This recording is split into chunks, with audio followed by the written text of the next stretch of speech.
your children vanished into shadows. Young as 11, drawn beyond the light by men in black cabs whispering through the night. Groomed with gifts and liquor, then the violence came. Broken, bought and trafficked, made to carry shame. They ran to the police, trembling in the rain, but they were named undesirables and turned away again. Staff were given orders, don't you mention the race. Pakistani heritage must never meet the frame. Fear of racism, labels better look the other way, while the gangs kept circling every single day.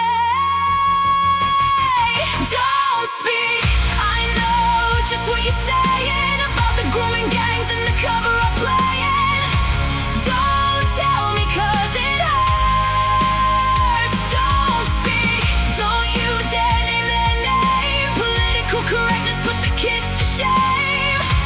Don't tell the truth, it hurts. In Rockstar, the story bled out all the same. A 13-year-old girl wrote down all her pain, a letter to the judge describing what they'd done, but the police ignored it and the system moved on. Later they arrested her, called her the madam instead, while the real abusers kept on feeding on the dead. 3 girls on the telly showed the world the cost, but the truth stayed buried and the hollow men stayed lost. Whistleblowers shouted, but they got pushed aside. Concerns met with scorn and careers on the line. Don't rock the multicultural boat, that's what they said, while the children paid the price for their fear and their silence. Don't speak, I know just what you're saying about the grooming games and the authorities playing. Don't tell me 'cause it hurts. Don't speak, don't you dare name their name. Political correctness put the kids to shame. Don't tell the truth, it hurts.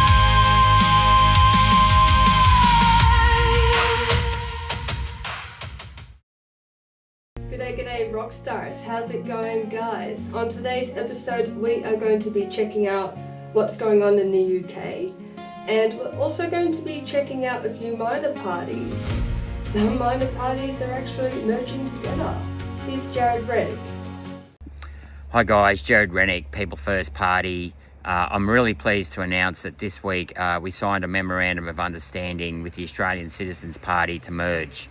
That will mean that our 3,000 plus members and their 3,000 plus members will merge to become a party greater than 6,000 people.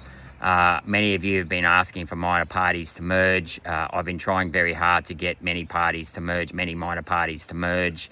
I truly believe, after having spent 6 years in the Senate, that there is a need to have minor parties to keep the major parties honest, because no matter how hard major parties might try, they will eventually get infiltrated by careerists, lobbyists and vested interests.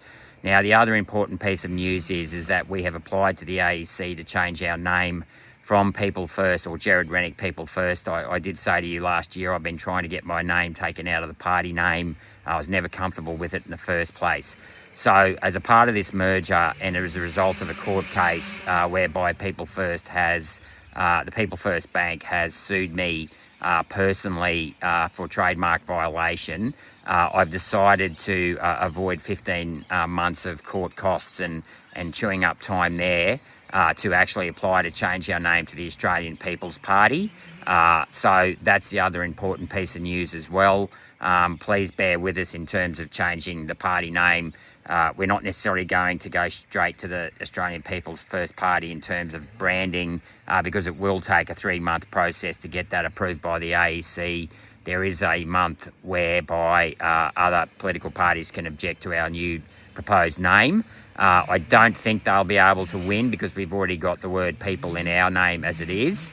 But anyway, that's exciting news. I look forward to working with the Citizens Party. Our policies, pretty much the Citizens Party have agreed to adopt our policies.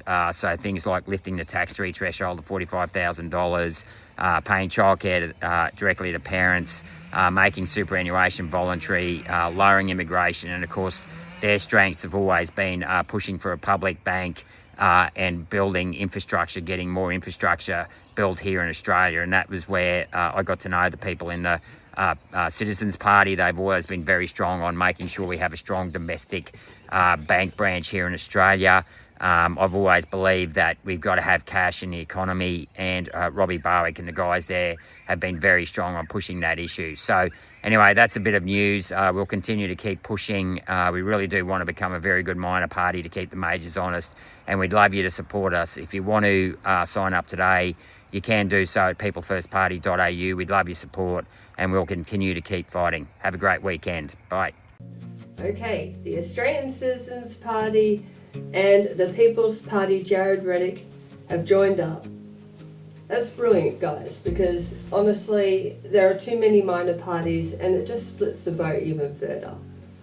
Speaking of minor parties, there's one that's gained quite a bit of popularity, and I'm glad, because it's actually made our Prime Minister a little nervous.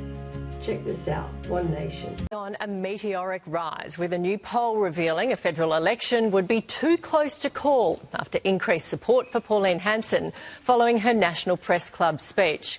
The Roy Morgan poll shows primary support for One Nation is up 2% to 31.5%, ahead of Labor, whose support has dipped 1%. One Nation is steaming ahead of the coalition, with support currently sitting at just over 17%. Today about immigration to the country of the Labor Party, and they said, oh, we're doing a great job, we're actually reducing the immigration by 45%. Well, you're the ones that actually caused the problem in the first place. You had the highest immigration coming to this country between 22 and 23 of 739,000 people. Take out those that were leaving the country, 500,000.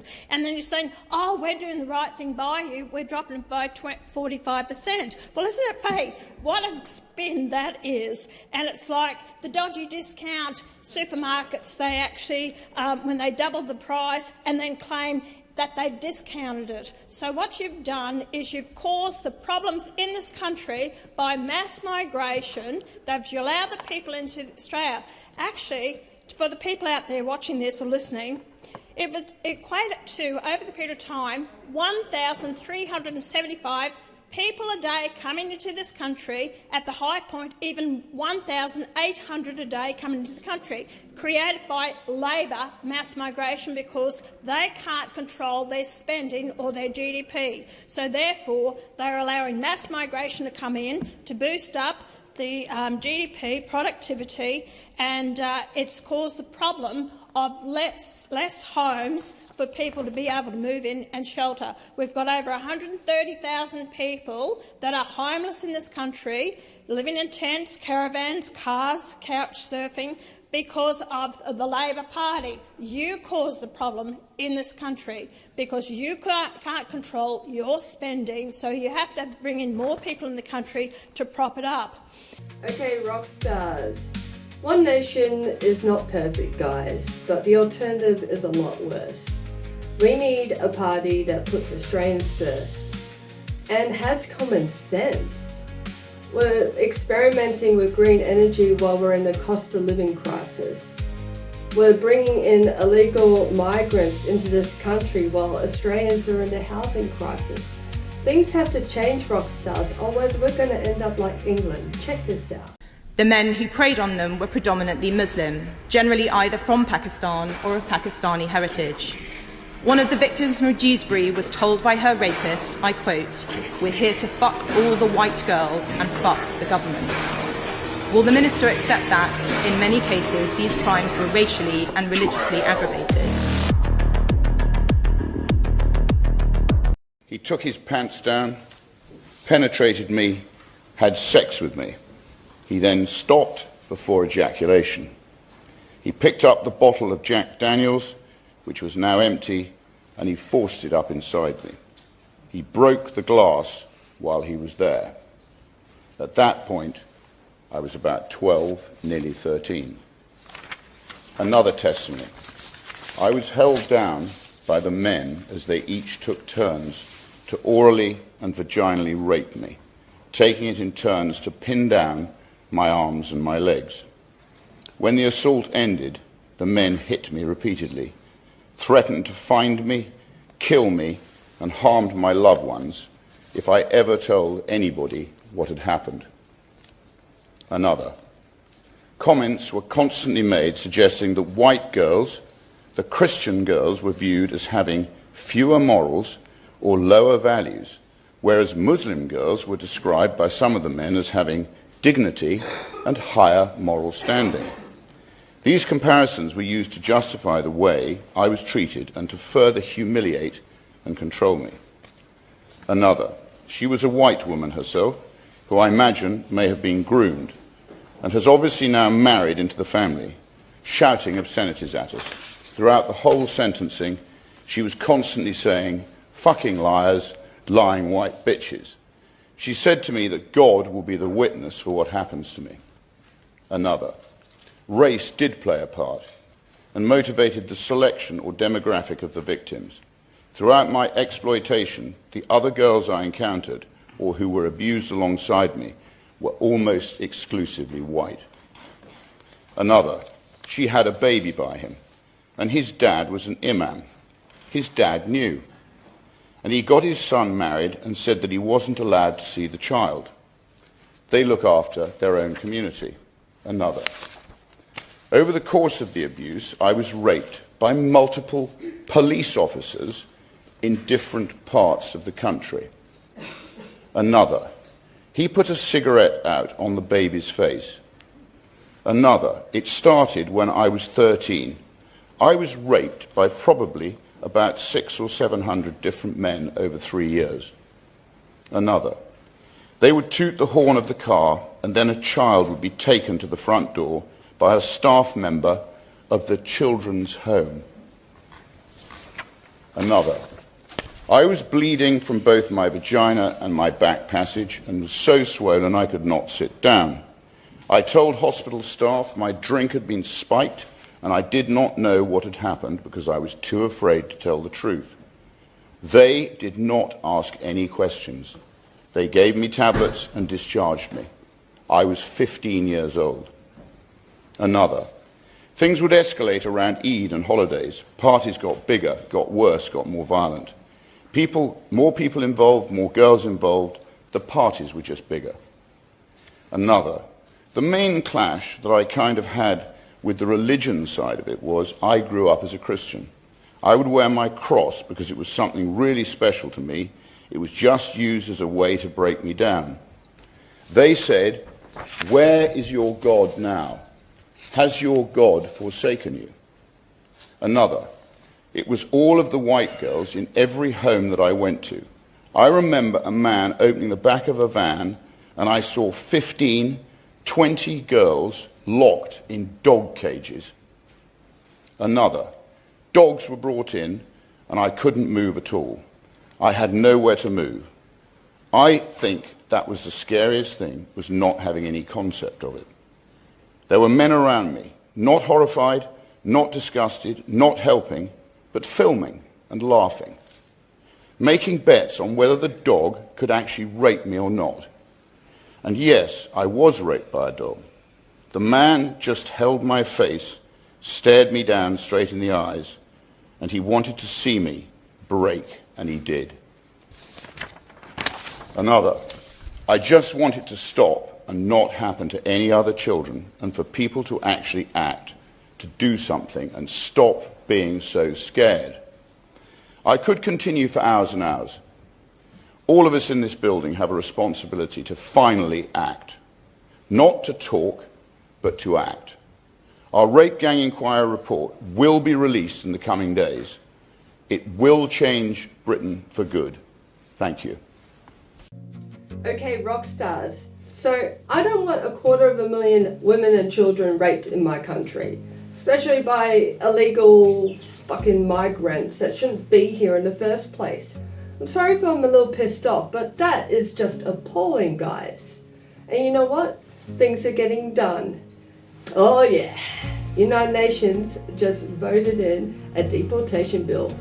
Enjoy this, rock stars, because I was celebrating. Adopted. The first reading. The EU will now hold migrants in offshore detention centres after the European Parliament approved its strictest ever migration law. Right-wing MEPs burst into chants of send them back after winning the vote.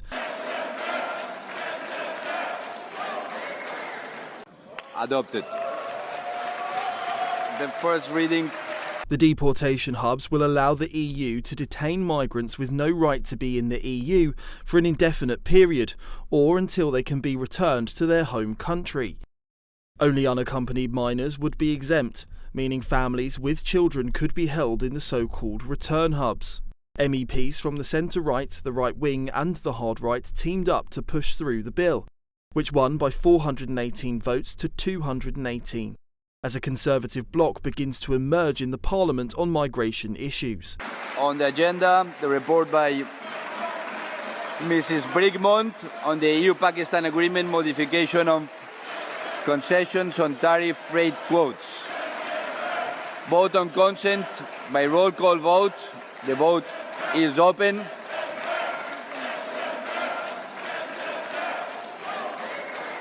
The EU will now have the power to set up agreements with external countries to house the deportation centres, as well as the ability to search the properties of suspected migrants.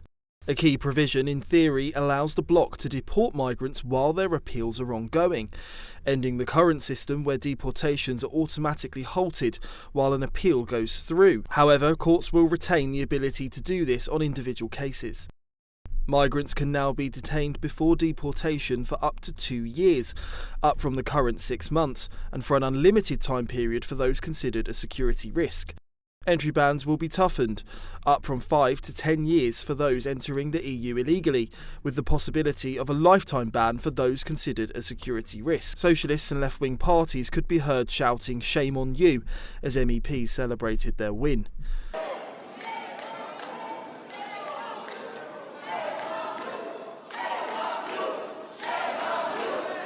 We move to the...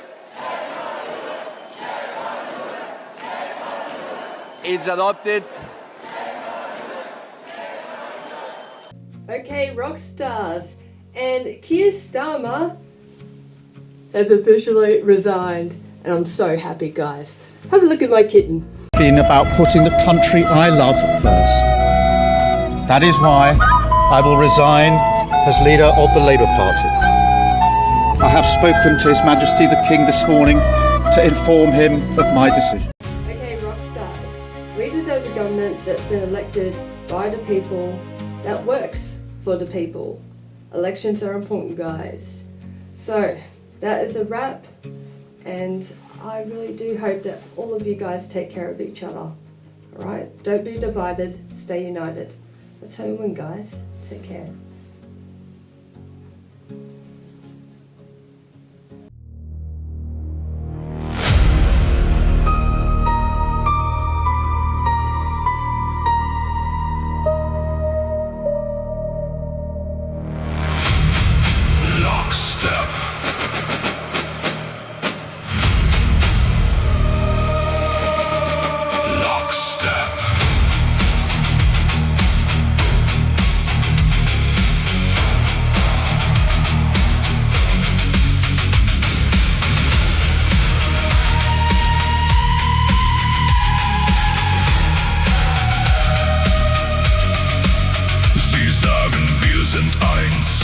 Wir marschieren im Takt.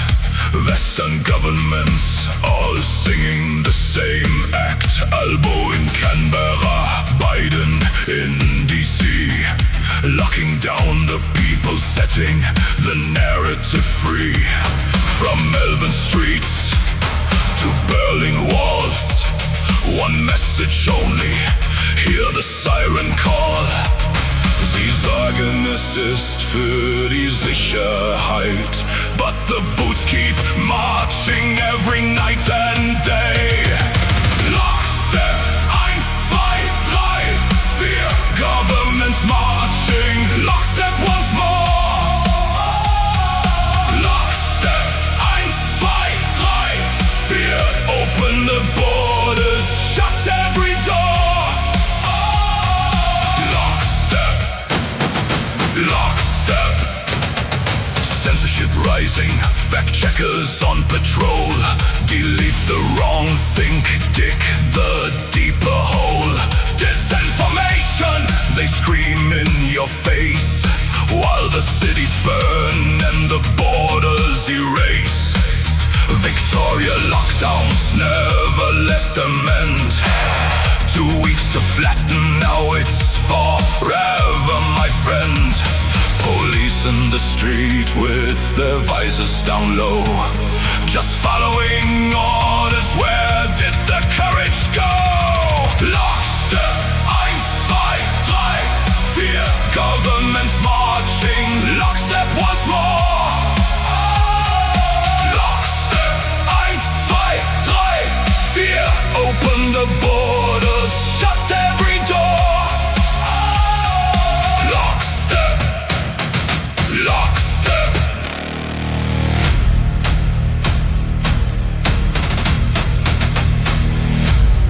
Wir sind alle verbunden in Ketten. One world order, one voice, one direction. No debate, no dissent, no questions allowed. Just follow the scripts and kneel to the crowd.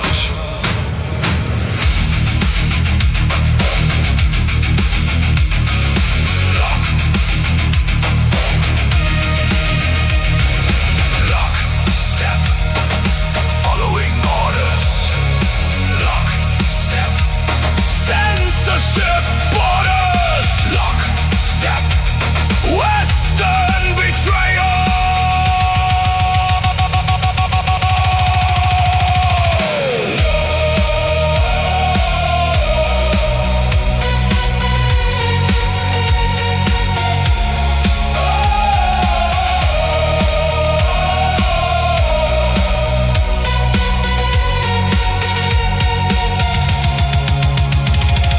Lockstep, 1, 2, 3, 4. All Western governments, lockstep once more. Lockstep, 1, 2, 3, 4. Your freedom is over, they've bolted the door.